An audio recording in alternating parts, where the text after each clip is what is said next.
You should. What's up, Faith? Faith, I'm in love with you. Marry me. Whoa! Awkward. I think I think that's anti-biblical. We should get married. Ew, what the heck? That's weird. that would be interesting. That is true. Oh my gosh. Just Yo, you leave gotta the- like speed up the game over here, man. But you have to ask me on dates, so. And also, I'm not attracted to women. It's okay. I have Aubrey. Oh yeah. I have a good collection of women. What? Regular following. I've got a collection of women. Imagine if a man said that. I'm not a man. The thing is, I'm not a man, so it's not right. I'm a collection Are of we gonna let that? It does. Do you have like display cases for each and every one? No, I don't care about it that much. Yeah. No. Ain't no way. Ain't no way. What? I can flirt with anyone. No. I ain't got no whistles. No. The only whiz I got is that I used to like whiz a swing order. I have absolutely no game. Like anyone. Yeah, but you would just say Dude thing. Dudes you're think not attracted to flirt with dudes. And dudes can't even talk to women because you guys are scared. I'll try that.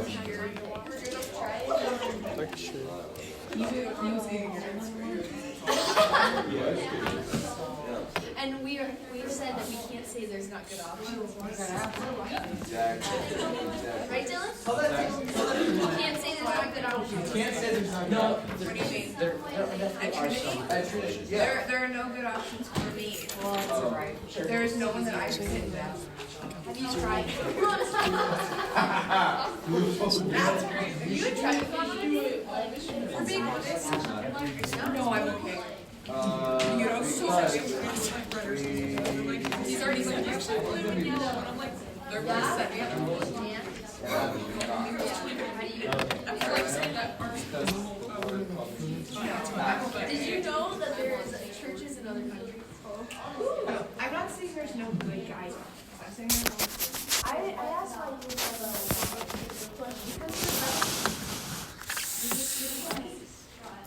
Wait, hey, Faye? You married last semester, yes. I'm thinking.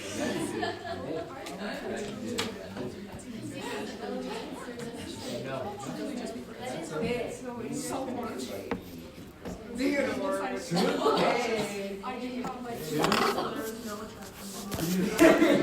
Look at that mysterious little spot. It's gonna be fun, isn't it? Do you have the ring?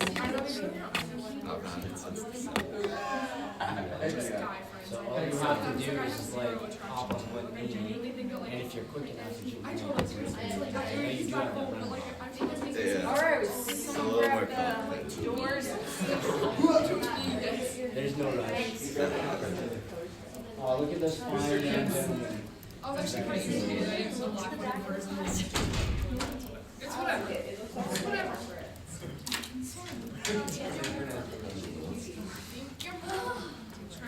You guys got like That's so there's a theme with the blue today.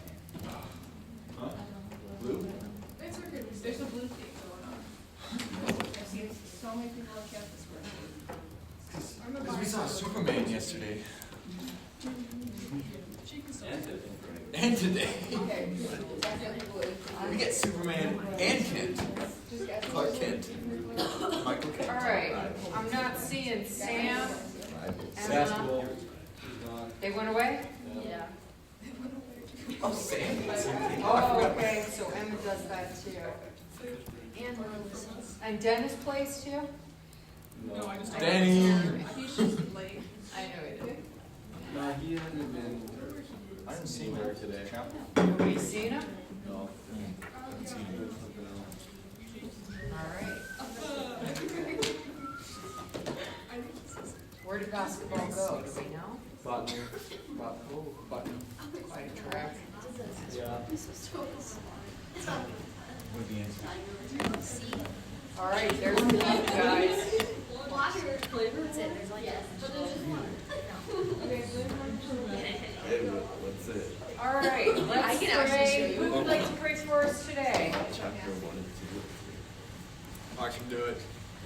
right. Get it. Dear Heavenly Father, thank you, Lord, for this wonderful day, this Wednesday.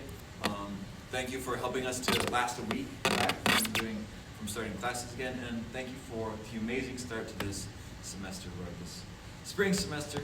Normally it's a little dreary, so thank you that it's been really good, Lord. I pray that you help us through the rest of it as well to keep this pace up and to help us to finish strong for those of us who are going to be here again next year. Thank you for this class that we get to learn about marriage, we get to learn about family, Lord, and how to become better people and become good Christians who can also do this stuff, because we've seen some bad examples of Christians in these areas too, Lord. So please help us to be good and to learn as much as we can. In Jesus' name I pray. Amen. Amen, amen. Doesn't this week, I don't know, this week feels a little long to me. Yes. I'm like, it's Wednesday. Honestly. It feels like really, really hard. After taking all that time off, it's like, oh my gosh, a full week. I'm so not in tune with it. We're not in business here. What's going on? Let's get down to business.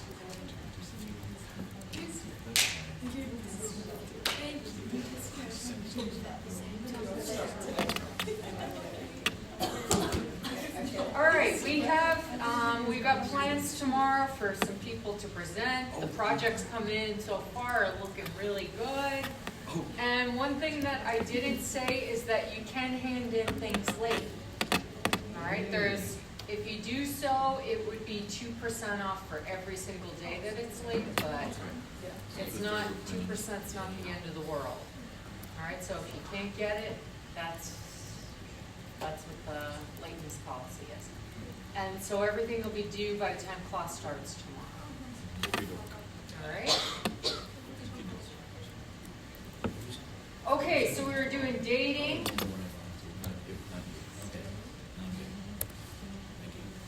Still on dating? Yeah, still on dating. Yay. All right, this is the more exciting part of the course. My daughter's like, how's the class going? I'm like, yeah, it's good. Everybody's all cheerful, happy, talking about dating. Nobody's gotten sick, depressed yet. Usually by the end of the 7 weeks, people are like, you know how it gets in the winter? You start getting sick, then you're like sick of doing homework, then you're like, oh my gosh, go trip's coming. Everybody really gets. Everybody seems to follow an ebb and flow around here. We're doing good, we're not doing good. So we're in a good time right now, I guess. Good weather. All right, so dating. So first concept today we're going to talk about is how relationships when you're dating you should be looking at the intrinsic value of one another. All right, so you're focusing on each other and seeing what you have to participate, what you can offer that person, what that person can offer you. So you're interested in building that person up.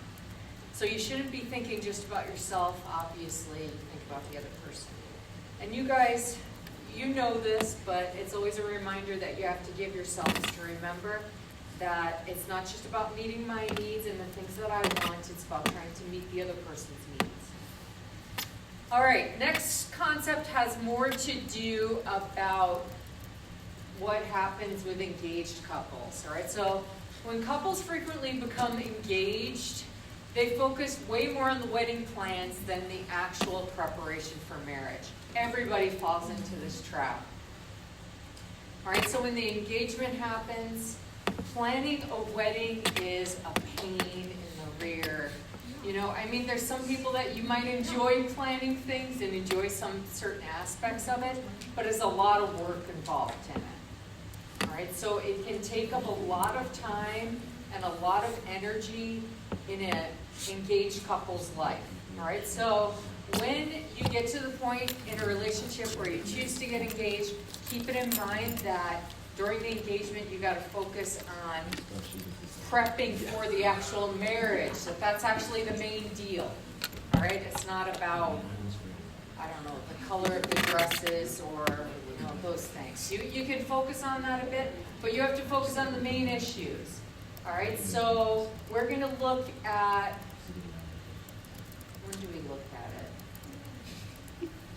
at it in the next couple of days, probably not tomorrow, but maybe Monday. We're gonna start going through a premarital counseling test. All right, so we're gonna look at Prepare and Rich, and they have a whole test, and we're gonna look through like all of the questions, and we have like a fake person that's plugged into it. I didn't take this from somebody I know. I would love to bear it. So it's just a fake person, and it kind of shows like a lot of the things that you would talk about in premarital counseling. And when we do that, you have to remember this is something that you might go through this yourself, but you guys are going to have to probably do this one day as ministers. All right, so you can see all of the issues that you have to tackle and focus on through premarital counseling. All right, so do you think that this statement's true? Is there really more of an emphasis on the wedding over marriage during engagement time? And what can you do to deal with that? How do you combat it?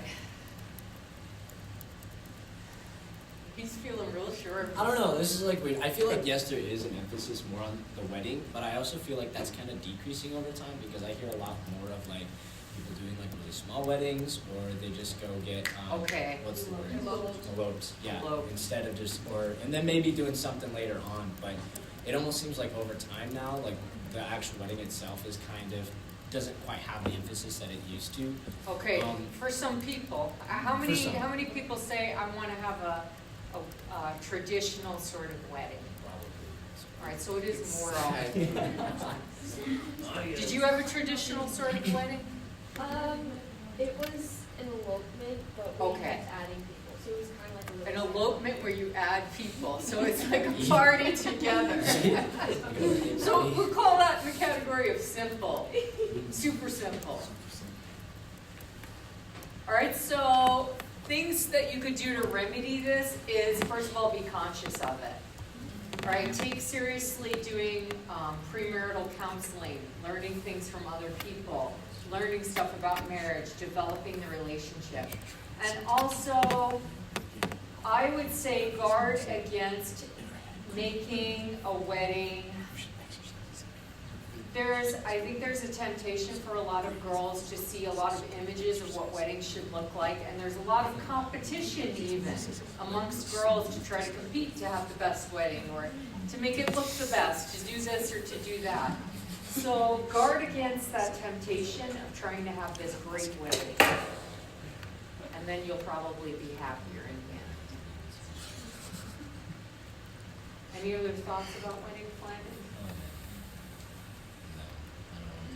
My husband has a lot of thoughts on it because he can't stand like the type where you have mothers that are overbearing with wedding plans. It's not always mothers though. What he's seen as when he's done, what do you call it? Like leading weddings. Sometimes it's like an aunt or somebody else. There's always somebody that's there doing the hyper controlling. No, you got to do it this way. You got to do it that way, and that drives him crazy. Never the father though. What's that? Never the Never father? The father? No. Yeah. This is true.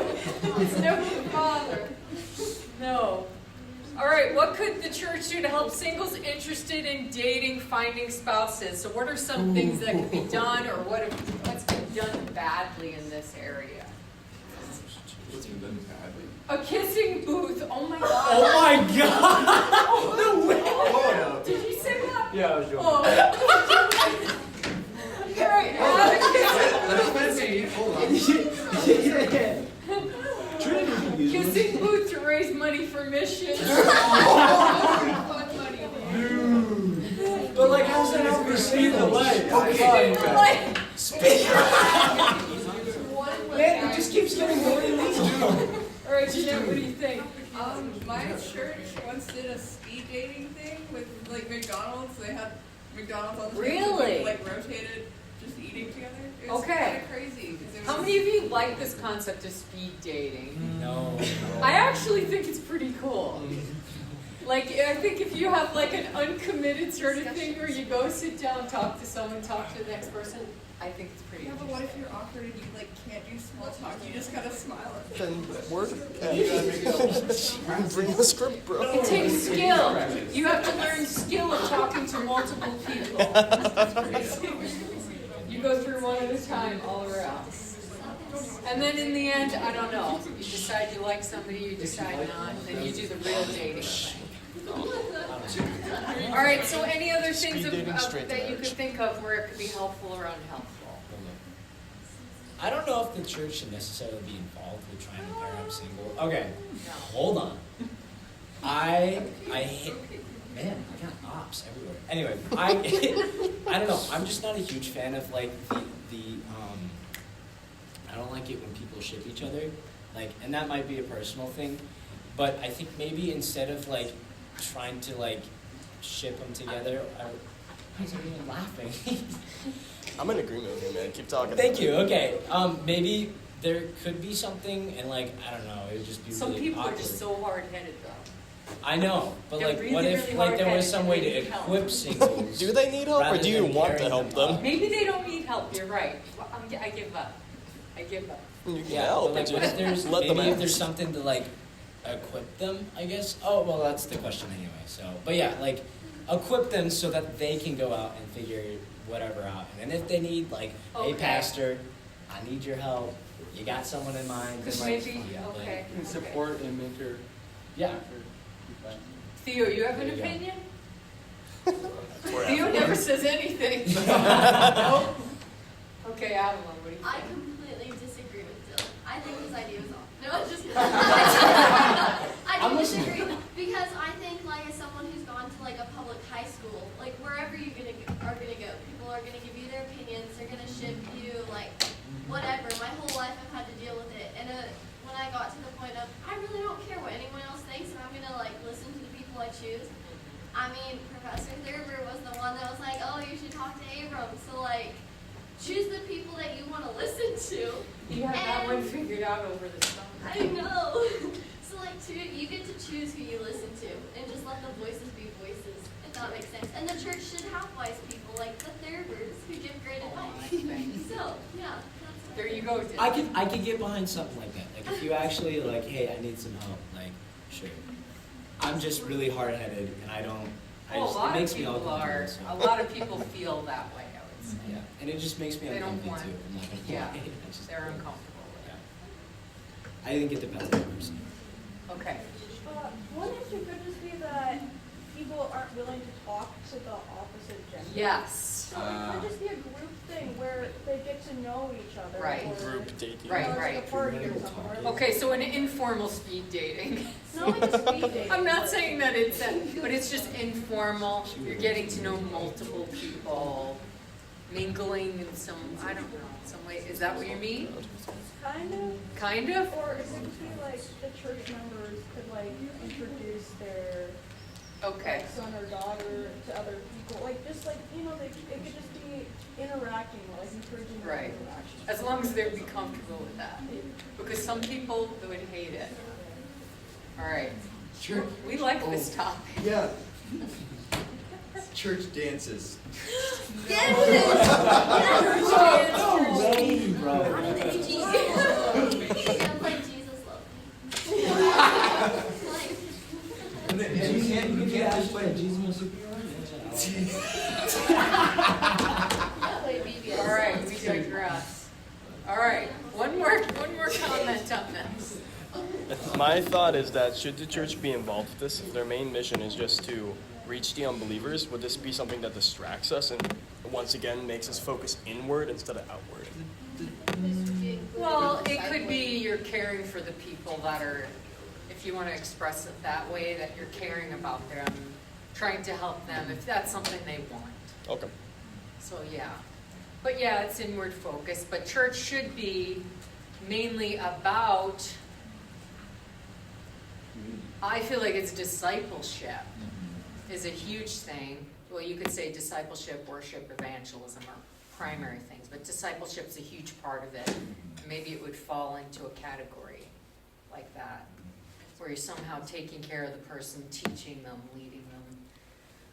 All right, let's move on. This question doesn't interest me. I think it's really weird. All right, I guess we're done with this one. We're going to move on to 5. All right, 5 is about love and mate selection. Oh boy. Yeah. What did it say? What does love got to do with it? Love got to do with it? That's like what, Tina Turner, 1980? Is that what the song was from? All right, 1 Corinthians 3:13, 4 through 7. Somebody read that for us. Oh, I'll do Pull it. it up and read it for us. I got my phone. I'll do it. 1 Corinthians, Holy Bible. 13, 4 to 7. 1 Corinthians 13, 4 through 7. All right. Love is patient, love is kind, and is not jealous. Love does not brag and is not arrogant. It does not act unbecomingly. It does not seek its own, is not provoked, does not take into account a wrong suffered. Let's see. It does not rejoice in unrighteousness, but rejoices in the truth. Bears all things, believes all things, hopes all things, and endures all things. All right, does anything in there stick out to you as like... Love is complicated. Love is kind. Okay, so it's saying that it's way more than you thought it was. Sure. It's Is really what the emphasis would be on. All right, so is love an emotional feeling or is it more than that? It's more. both. Okay, so what else is involved besides just emotions? Work. Yeah, it's definitely a choice. Okay, a choice, that's good. Effort. All right, effort. Mhm. It's something that you learn, Yeah. you could say. It's a skill. That a skill, right, that you Love get, is a you skill. develop in over time. What else? All right, so all people long for love. We're created by God to love Him. So there's this innate desire within us that God gave us to love Him and to love others and to be loved by Him and others. All right, so but for most people, it's about being loved rather than loving. So our sinful nature makes us want to desire to be loved more than it is to love outwards. All right, so selfless love versus self-centered love. So Jesus shows us the prime example of what selfless love is.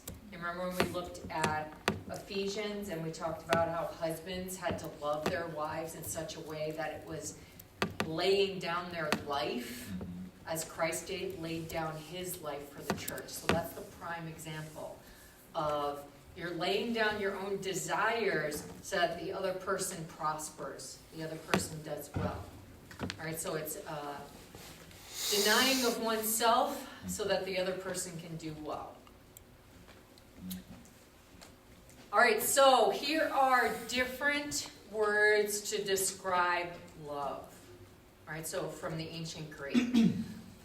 The first three, the agape, philia, eros, I don't know how you even say the last one, but storge or storge, who knows what it is. But that fourth one is one you don't usually see, right? You see the first three. Has anybody ever saw the fourth one?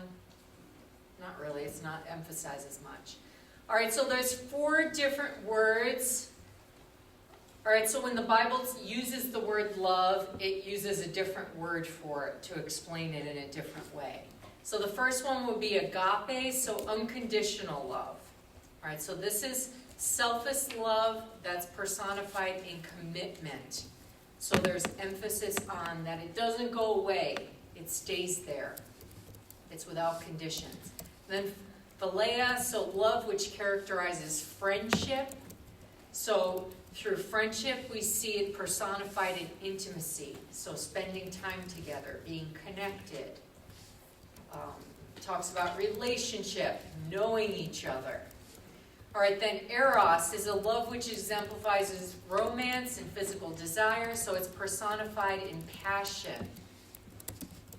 And then storge, love is, which displays a natural, familial affection for things and for people. So a family, a sense of belonging, it's that type of love. All right, so the combination of all these different things, this could be a good way to describe love in that it's not just a feeling or an emotion, but it has a lot of different things. It speaks of commitment, it speaks of relationship, the passion side of things, family, all of those things being combined together. All right, we want to look at sidebar 5.1 in the book now. All right, sidebar 5.1. Did I pass it already? Did it say a page on it? Oh, here it is, I see it already. All right, relationship types. All right, first one, complete love. All right, so this sort of love has an equal portion of eros or passion, philia or intimacy, and agape or commitment. So in Western culture, eros or passionate love tends to be predominant early in the relationship. All right, so there's frequently the physical attraction that's first.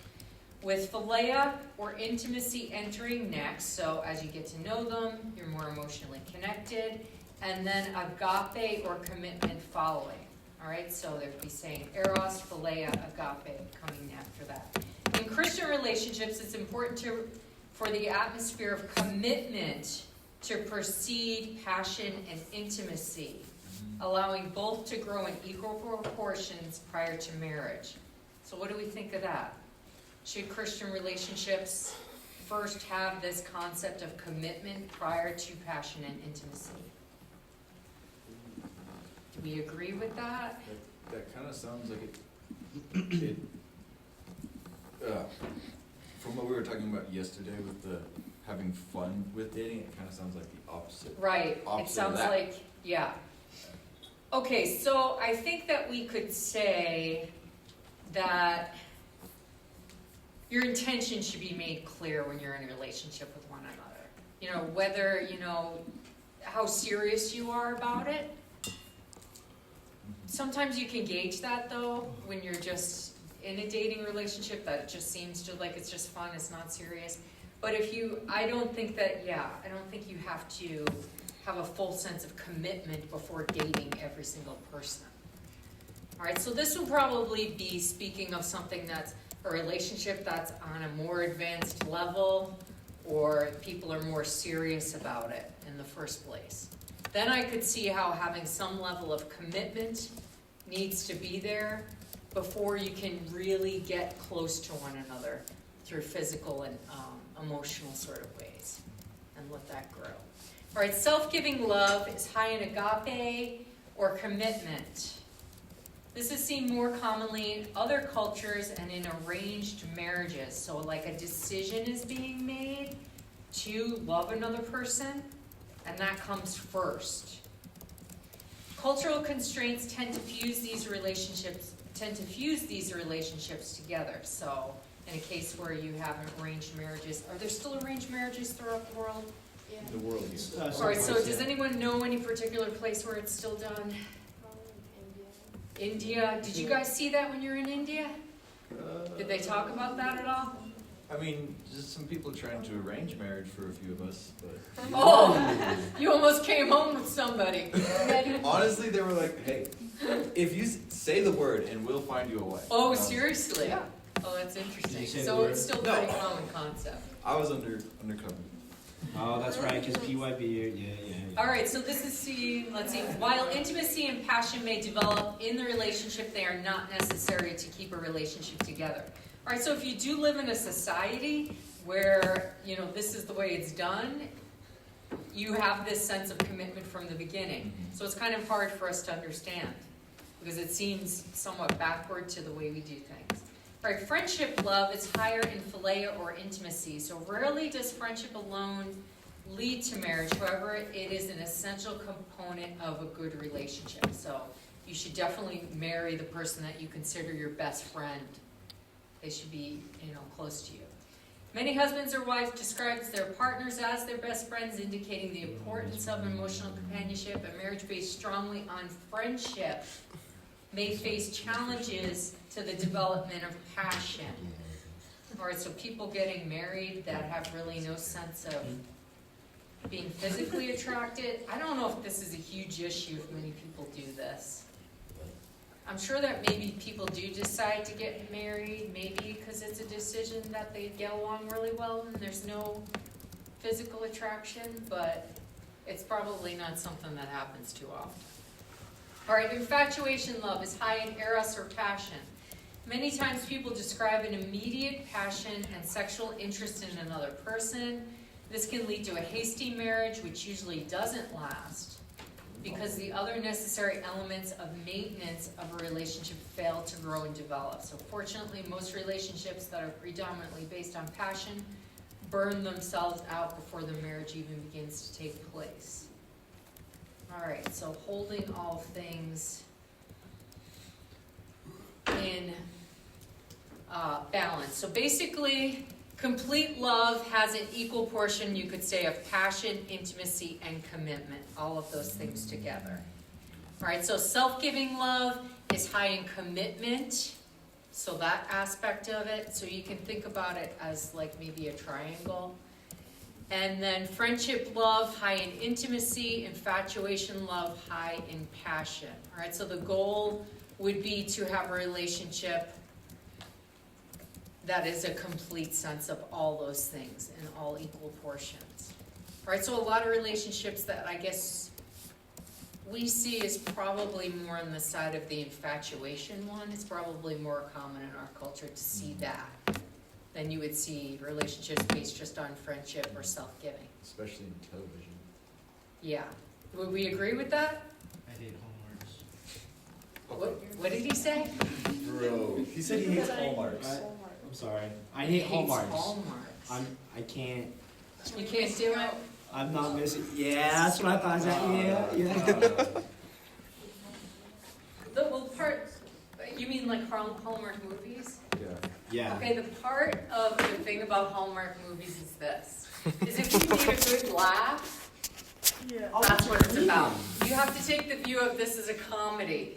It's not a drama.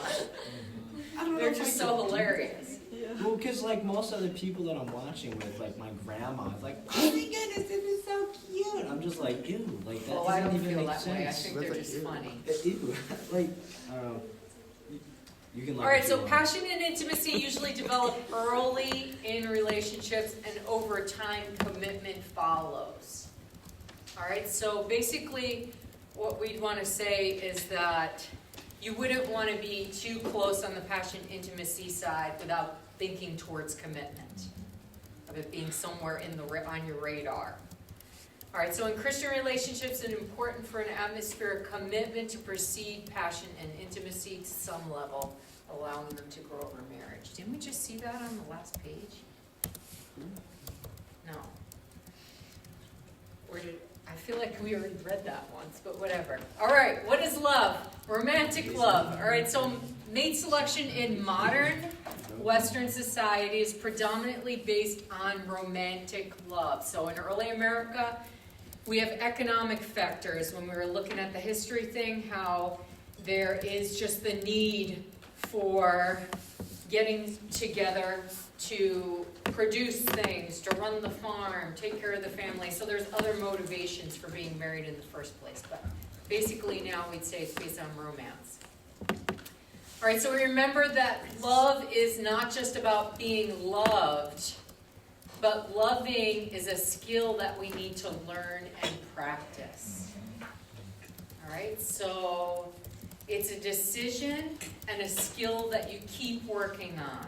All right, that you're always going to struggle with. It's going to be hard to learn how to love a person. When you're in a marriage, you have, you know how when you, well, let me talk about this. I'll skip what I was going to say there, because I'm going to talk about this. All right, have you ever heard of the concept of love languages? Yes. All right, so it's like the Gary Chapman's book, very popular, where they have, what's your love language? So is it physical touch? Is it acts of service? Is it words of affirmation? Gift receiving, quality time? All right, so when looking at love languages, it is helpful for you individually to know what type of love you like to receive and what you like to give in general. All right, and you should find the same true for your spouse. What do they like to love and receive? All right, but one important thing to learn about this is that you might come up with, well, most people, you would say that it's more than one of these things. Everybody likes all of those things, right? In general, but usually you have one or two that you really emphasize. And one thing that you need to realize is that as you grow in marriage and as time goes on, your love languages will change. All right? It's not going to, they don't stay stagnant in one spot. All right? So as a couple, you need to reevaluate. So if you're somebody that says, like for me, I would say I really liked gift receiving. I would say early in marriage, probably because I grew up in a home where that was predominantly the way that love was shown to one another. So like my parents, grandparents, they would give gifts, money, all sorts of things as a way to shower love. It was a huge way that they expressed it. So I learned that from them.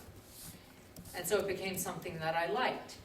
And then as time goes on, it changes. Let me just give you this example. My daughter, for her birthday, she has a birthday around Christmas time. We said, what do you want for your birthday? She's like, I just want you to come here and do stuff around the house. You know, like, fix this. Put in my dryer for me. You know, this is what she says to my husband. She wants him to do tasks, which would be acts of service, as a way to show her love. All right, so this is true of a lot of people that are at that mom stage in life. Generally, most mothers, they're not going to talk about physical touch after kids been dragging on their bodies all day. They're like, help me, like quite literally. You know, you might not have thought of acts of service as being something that's something meaningful to you, but when you desperately need help, that changes. All right, words of affirmation. When we talked about, when we were in Ephesians, we talked about how men should pour on love to the women should pour on respect. All right, so frequently men are pretty high in the words of affirmation category. All right, it is one of the things that, in general, it's one of their higher things in this area. I mean, everybody likes being told that they're doing a great job. But, so remember that these things change over time. And remember, as you have kids, you have to try to interpret what their love languages are. All right, so frequently, you know, like if you have a toddler, the toddler's love language is usually they want to get lots of hugs, but quality time is probably an issue. Like if I go to see my granddaughter, it's hugs first, but if you love me, you will play with me, essentially. So spending time.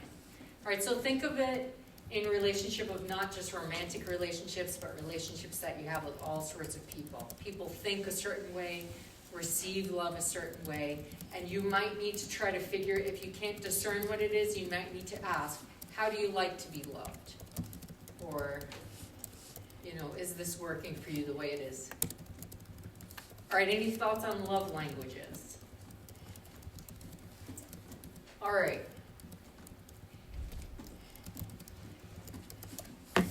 All right, what is love compatibility? All right, compatibility is the capacity to live in harmony with someone. All right, someone we enjoy being with, will listen to us, support us, with whom we share many things in common. So,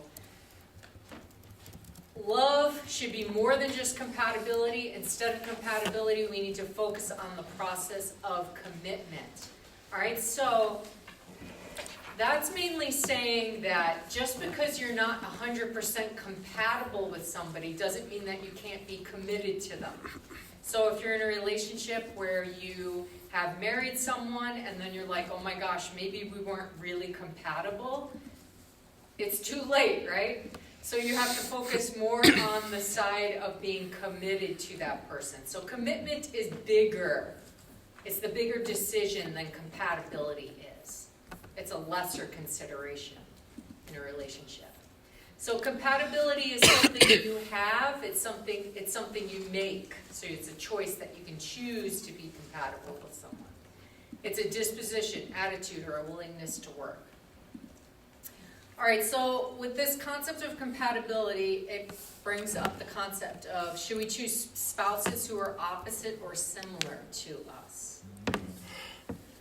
All right, so you've heard the expression opposites attract.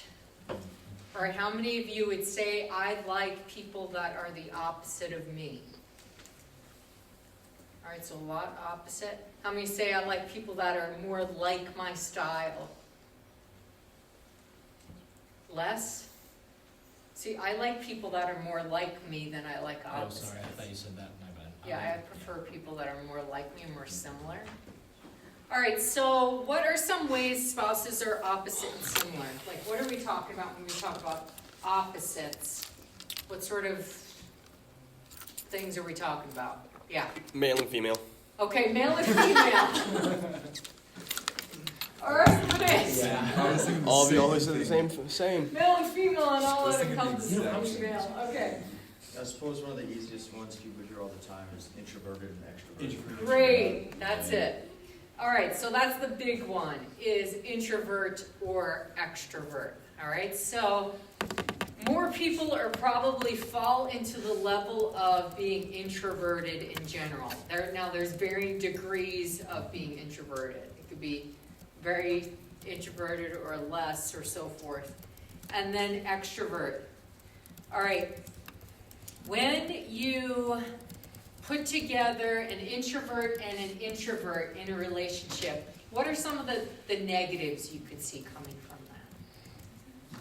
Let's think through that. You end up spending most of your time together and lose your contact with friends Okay. outside. All right. Just each other. So you can become too interested in one another, lose, your needs. The one thing about an introvert is this, difference between an introvert and an extrovert, is it takes way more time for a extrovert to reach that ceiling of feeling satisfied with with emotional relationships with other people.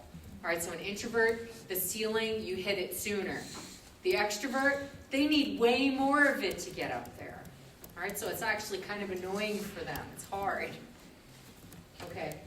Another thing is that if there's a problem like that, it's either internal or like external in the relationship, they might be too scared to talk with each other or like express those feelings to each other. All right, so they could be emotionally locked in a bit, right?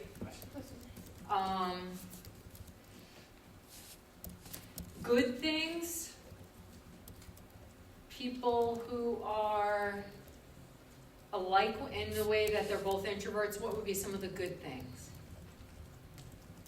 Two introverts together. You might not say what they're thinking all the time. Okay, that could be good or bad. Yeah. Yeah. You understand one another in that you can allow that person's needs to be met to spend time on their own. It'd be more likely that one is willing to talk, I guess, in a sense. Like if you're just like, man, I'm in a really chatty mood, it's more likely that the other one might be willing to like have a conversation versus like if they're introverted, they might not want to chat as much. Okay. All right. So some of the problems if you have an introvert-extrovert sort of situation. One might talk too much, right? It bothers the other person. Another thing could be like extroverts like to go out more or have more people like in their home. And the introvert is like, let's not do this. So there has to be more compromise in the relationship of time spent with groups. And sometimes it helps the person that's an introvert to grow more too, to get more out of their shell, to be more, reaching out to others, being interested in others. That's kind of the situation that my uncle and aunt have, where my uncle's very extroverted. Okay, And he's always, you know, center of attention, likes to make jokes and talk. yeah, My aunt is very quiet, and she's just, a lot of the times when we're over at their house and like the family's together, like Uh-huh. sometimes she'll just be in a room and like she's kind of She can't take She it. just like, her social battery's like really low, so she Right. doesn't want to hang out, which is like, it is hard when it's there's a offensive, big but extreme, it's weird. it's hard. Yeah.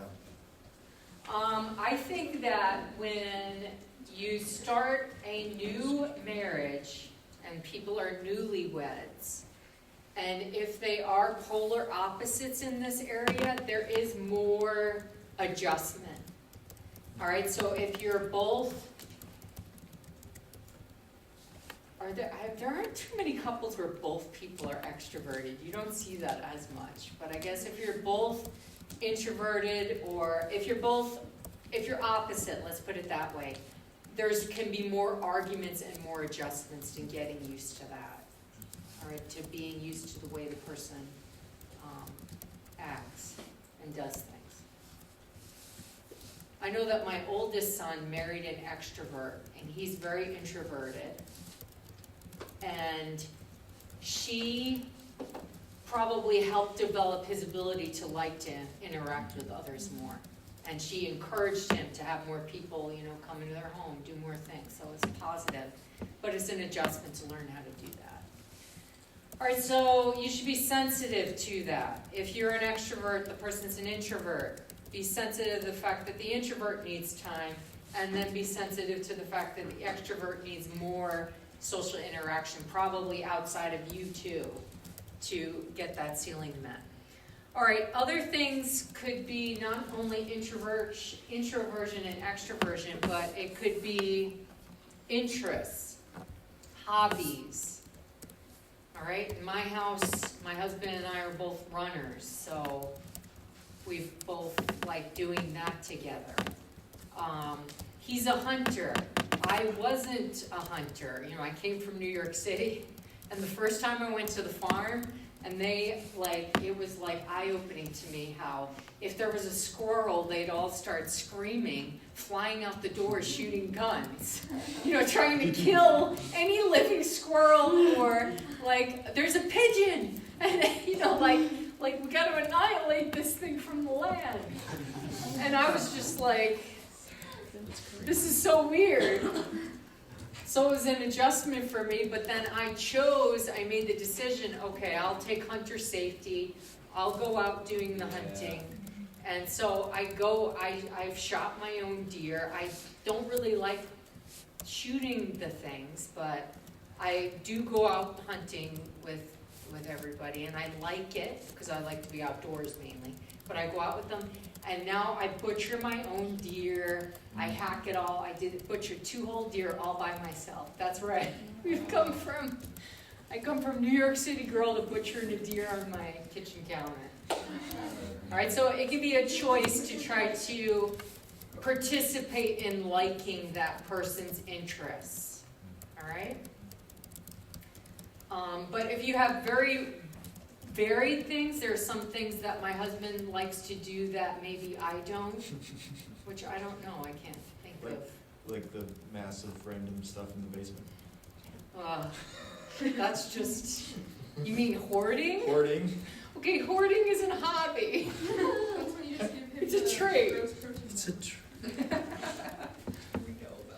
I don't know, I think we have a lot, we are more alike than we are disalike, which is maybe a little bit different for some couples. We have more similar interests and similar personality traits, so we're definitely more alike than disalike.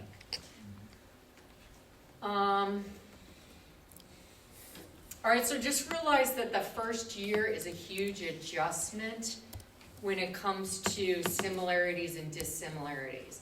All right, so the one thing that you might thought was cute about somebody when you're dating, like they are, let's say, always fashionably late, and you think, oh, it's cute now, but it gets less cute, you know, when you're married to somebody and there's actual, you know, things that you're trying to get to and so forth. So you might be attracted to an opposite, and the way they do things, and it's attractive, and then suddenly it becomes not so attractive. So don't be surprised if that happens. Then you're like, oh gosh, this actually wasn't, how could I have liked this? Anybody have any thoughts on that? There's lots of faces and eye rolling on this one. All right, it happens, all right? So not everything that was cute about somebody remains cute.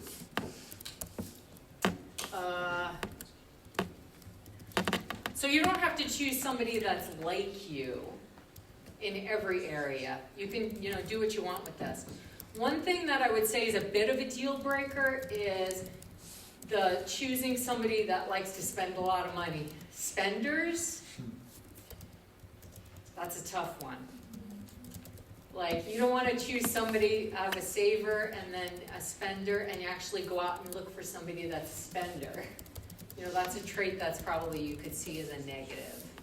But there are some people that are, they spend, but they still use wisdom.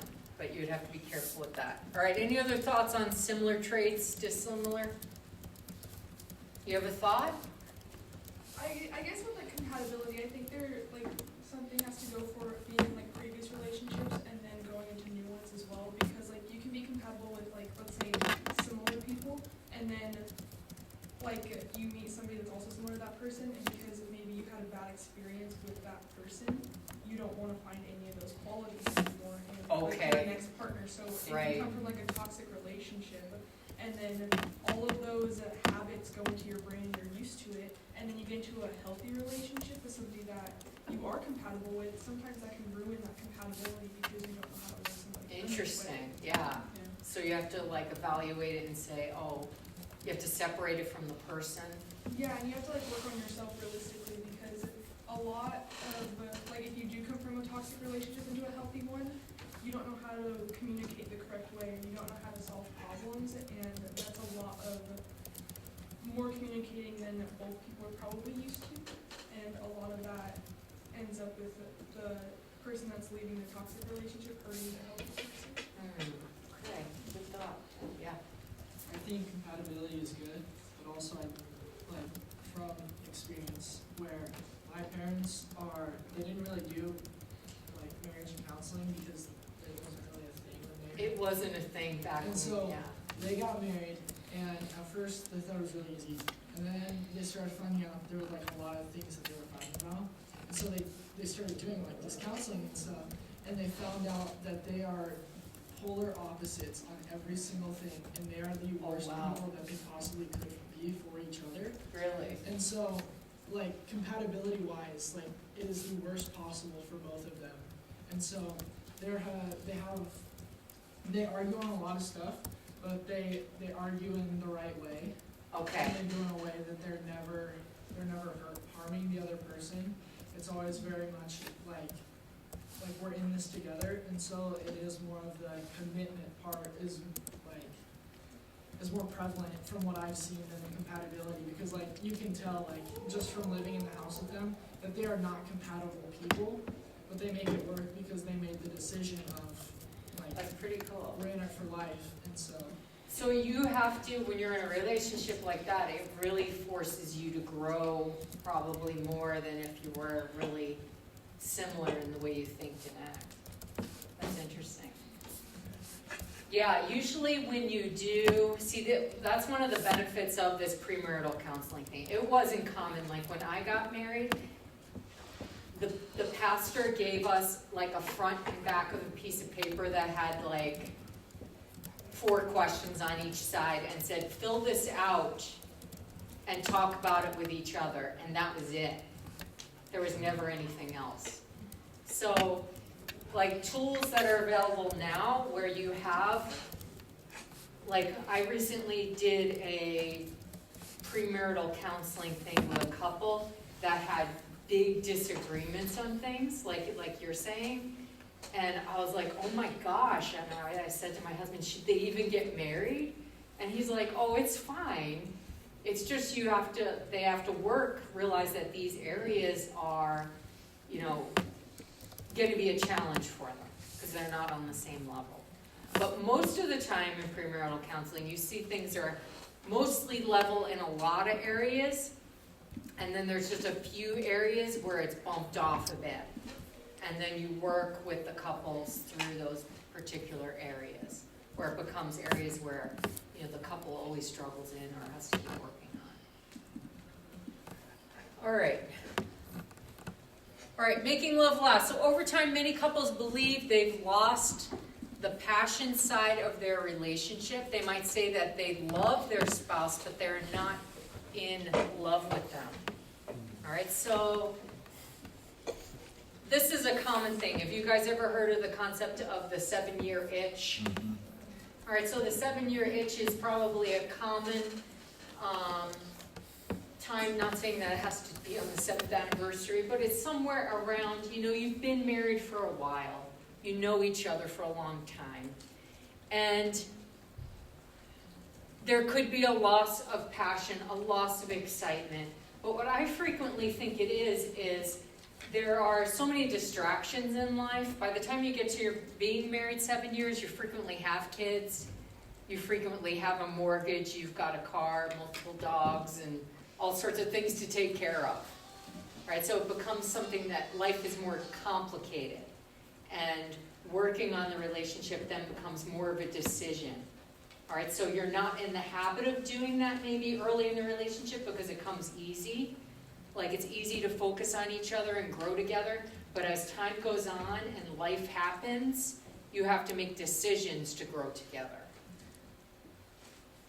All right, so with work, the passion side can be regained and the depth of love can grow. So it can be restored.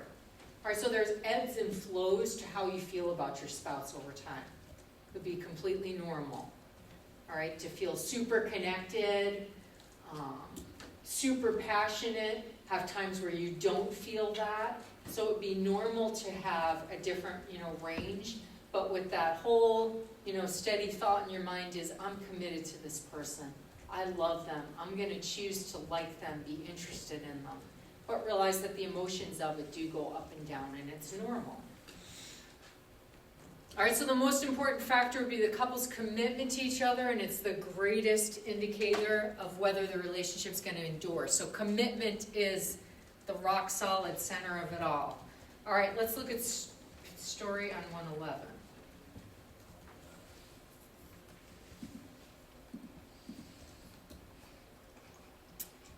All right. Love is a temporary madness. It erupts like an earthquake and then subsides, and when it subsides, you have to make a decision. All right? You have to work out whether your roots have become so entwined together that it's inconceivable that you should ever part. Because this is what love is. So love is not breathlessness, it's not excitement, it's not the promulgation of promises of eternal passion. That is just being in love, which we'd say is like similar to the eros sort of thing, of the excitement period of it, which any of us can convince ourselves we are. Love itself is what's left over when being in love has burned away, and this is both an art and a fortunate accident. Your mother and I had it. We had roots and grew towards each other underground. And when all the pretty blossoms had fallen from the branches, we found that we were one tree and not two. All right, so when circumstances come, life gets hard. This is a very poetic way of looking at it. There's still that grounding together, overall commitment, values shared together that remains through it.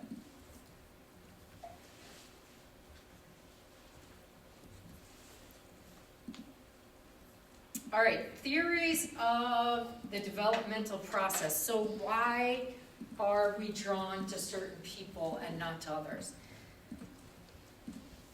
I don't know, my husband mentioned that, like, he said there's some sort of study that you can know within a couple of seconds whether that person is somebody that you could love or not. That literally it's that fast. Like, they've done studies where people sense yes, no, possibly, like you go through people realizing that there's a sense of attraction or dislike. Now that doesn't mean, this is similar to the concept of love at first sight. But it doesn't mean that, you might become interested in somebody that, you didn't notice before. But attraction frequently can be quickly. It can happen quickly, or it can be something that comes later. But for a lot of people, it can be fast. All right, so these are theories of the developmental process. So the first one, primary elements. So being in close proximity to somebody. So living near them, going to school with them. Physical characteristics can be what draws to somebody. Elements of similarity, so you like certain personality traits about somebody. Types of stratification, so maybe it's within your race or ethnicity, which could also be connected to close proximity. Social class, education, religion. All right, so for Christians, we're told we're not to be yoked with unbelievers. And then age. All right, so we know as far as age goes, what's acceptable. What I find is interesting is what is an acceptable age for, let's say, you guys. All right, so average age in the room is what? Are most of us close to, are we 20 or are we 19? Not more 19. Okay, so. It's just sometimes it's a big number. Crazy. All right, 19. So what's the acceptable type of stratification for choosing a mate when you're 19 years old?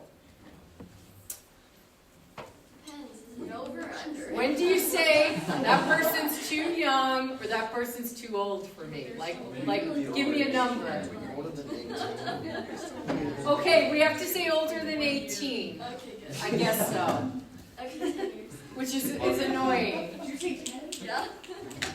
All right, so What would be on the high end? So Dylan, what do you think? for me, I wouldn't go any older than 4 years. 4 years. Oh, I thought he said 40. All right, give or take 4 years. Bro, stay away from my mom. Right? Dylan, stay away from I'm my mom. gonna say like 10-ish because my parents have a 7-year age gap and my grandparents have a 7-year age gap. How old were they when they got married? Okay, that's the thing. My mom was I think 23 and my dad was 30. My Okay. grandparents met each other though when my grandmother was 14 and my grandpa was 21. Whoa!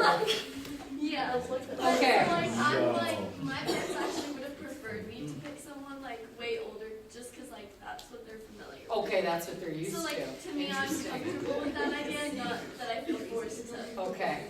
choose that. Yeah. All right, so 4 years. All right, one thing that I've noticed in observing college students for a very long time is that a freshman at Trinity is way different than a senior, right? Right? So there's a lot of growth. So a lot of seniors that are like, oh my gosh, I didn't get, some guy says I didn't get the girl yet. It's kind of like, they're a lot younger now. It's hard to recommend people that are even 4 years apart when you're at this age in life. But as you get older, like in the case of Avalon's family, it changes a bit. All right, so I'm 51 years old. So what would be acceptable for a 51-year-old if I were if my husband died, let's say? What's my age range? Yeah. Half your age plus 7 years. That's what Half? I think. Oh, so there's a formula. There's a formula. Okay. Half your age plus 7 years. All right, which comes out to what? And since you're 51, you round to 52, divide that by 2. So 43? And then you add 7. Yeah. All right. All right, so that would work, right? All right, so it seems fairly acceptable to have that sort of range. All right, but the interesting point is how this age stratification thing, it gets to be less of an issue, but it's a huge issue at your age, just because of the amount of growth that occurs between the ages of 18 to 21 is just massive. You are not the same person as a freshman as you are as a senior. All right, but as you get older, the growth curve, it's lessening. All right, when you're 30 years old, it's not as big, so it becomes more acceptable. All right. So these are just like theories on why people get together. We're not like doing prescriptive things saying that you should do this. We're just saying these are just theories. All right, the evolutionary theory. So this says men and women tend to select mates through unconscious attraction. So this would be that 2-second rule thing that I was saying.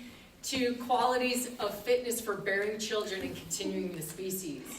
So basically, like you could say, like I was saying, that guys like girls that have curves. What are the curves for? All right, if you have hips that are... That's a good excuse. You can bear children, right? All right, so it's speaking to childbirth, things that are good for rearing and taking care of kids. Sorry, It's I got something in my throat, which is coughing. Sorry. Yeah. All right, so there's things about attraction that are biologically linked. All right, so that's the main point here. All right, for the continuation of species. All right, because if you're attracted to something that's not right, then the species doesn't keep on going. Whatever, move on. All right, physical appearance. So many rate this as the most important characteristic in mate selection. All right, head of intelligence and a sense of humor. Do you guys agree that physical appearance is important? It's important. I want to say. What do you want to say? Say it, brother. Say it. I'm going to say that a lot of people say that it's more important for men than it is for women, the physical appearance aspect of it, because I mean... Keep talking, it's okay. You're doing fine. Because, like, again, evolutionary theory, women don't care how a man looks as long as he can provide. According to evolutionary theory. I'm not saying that's true. There's literally statistics supporting that. Like, based off of polls, that is how people respond. Oh my God. That's crazy. Wow. Hey, go ahead. Take your shot, guys. Take your shot. I think the way I see it is that, yes, physical attraction is a factor, but it's like, so your physical appearance, like, it gets your attention, but it's your personality that keeps it, is the way I think about it. Yeah, this is true. Yeah. So it shouldn't be the most important, but it is a factor. Right. I think that you can, right, if you feel like Love the comments. you are very attracted to somebody as, you know, you like their personality a lot, but you're like, I don't know if I can get past not being physically attracted to that person, that is a problem. Right? Like if you like realize that you can't get past that, then you need to put a stop to the relationship. You know, right there. Because it is an issue for some people that they think that they can get over and sometimes they can't. All right, Dylan, what do you think? Yeah. I would say there's definitely a little bit to it. For example, kind of like what you just mentioned, like if you're dating only for physicality, like, you know, eventually people get old, they get wrinkly, they don't look as good as they used to, and so unless you're like Leonardo DiCaprio, in which case, whatever. But sorry, but like, I think if they're physically attractive, I do think it is important because I personally don't want to date like someone who I find like ugly. I am trying to have cute babies, so, but I do, but also with that, I do think there is almost like sometimes like you might have like that 2-second, sorry, that 2-second whatever window where like you see somebody like, I don't find them attractive, but then you get to know them. Well, you and don't, it's like it's almost, subconscious. What's that? It's subconscious. For most people. We'll say that. Anyway, but like sometimes you get to know them and they're like, actually they're like really cool, and then almost like they become physically attractive because you like some of these other aspects about them. All right, Zach, what do you think? Oh boy. I think looks is important because most of the time it will display the health of a person. Okay. So being like This is true. looking into how someone looks will show you the health of that person and if they're Right. taking care of themselves properly, Yeah. which is a big giveaway on their personality. And yeah, sometimes people who are spiritually, emotionally healthy also tend to look better. You know, They got even that with the glow. looks that they have. All right, so I think the girls want to disprove Trevin's concept. Polls agree with him. Oh, are you waiting, guys? The girls want to say that looks are important, Trevin, so you better keep working on yourself. And this class, I feel like there's going to be just so All right, much we're tension stopping there. Oh my Okay. gosh. Everyone's going to hate each I other. love this class. Yesterday. What is the class? This is quite possibly the best hour and 15-minute class there could be. This class is extra. And it's the best class for that to happen. No. But like, you look at it.